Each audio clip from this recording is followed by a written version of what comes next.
Spring reunion for Walter Nachtigall looks like this.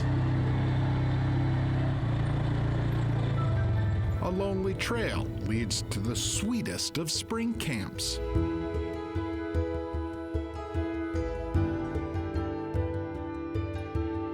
But there's always a spring snow to remind you it's winter.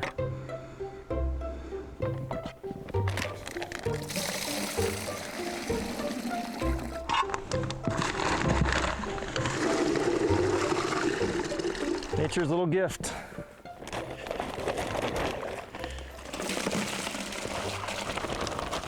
Nice and clean, crystal clear.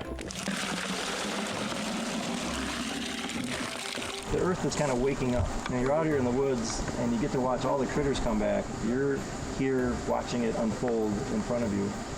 And it is such a blessing to be able to enjoy it. You just tap it in, hang it, and then I just pucker it down so it's actually dripping in the bag. You can see here, 1, 2, 3, 4. So we've been tapping these almost 50 years. An act started alongside his dad, right here, way back when. There we go, we got fire. In fact, the old evaporator still sits in camp. So does Walter's dad. Yeah, he loved making sugar, holy cow.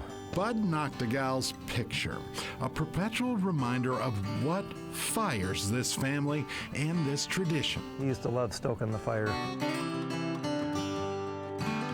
Best dad I could have ever had. I got pretty lucky. So when this is going, I've got my own little oven. I can put Cornish game in there, and it's smoked and seared to perfection in about 12 minutes. I just progressively move from this pan to this pan, so you've always got 2 pans boiling. The last one I call Peter Pan.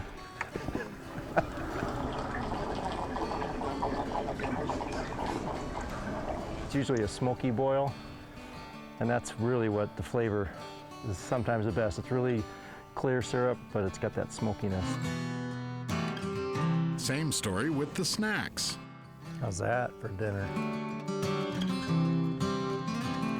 I don't know if I can do any better than that.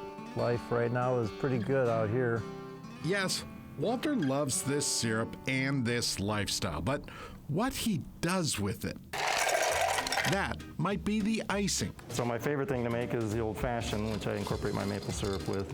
It's not just for breakfast anymore. This is where I craft my career and my cocktails. See, Walter mixes up drinks professionally. Been doing so for decades. He uses one key ingredient from camp.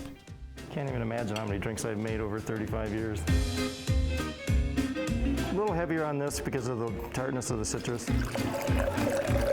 When you see the maple syrup against the frothy glass, it really kind of makes a nice touch. These are more of a craft cocktail old-fashioned. This actually has probably made me a better, relatable bartender because I have many people that come in and they're fascinated by the stories of the maple syrup. If I can teach somebody something that day as well, then that's a bonus. Walter's best-kept recipe revealed right here. It's a pretty simple one, not rocket science. Tea into a cup or whatever, and then hot concentrate.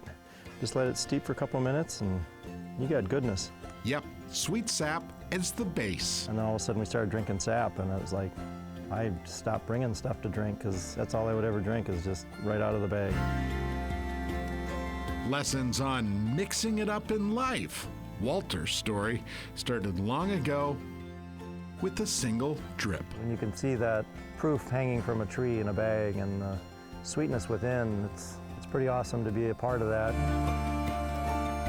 These are days you kind of live for. This makes all the hard work worth it. Definitely a gift.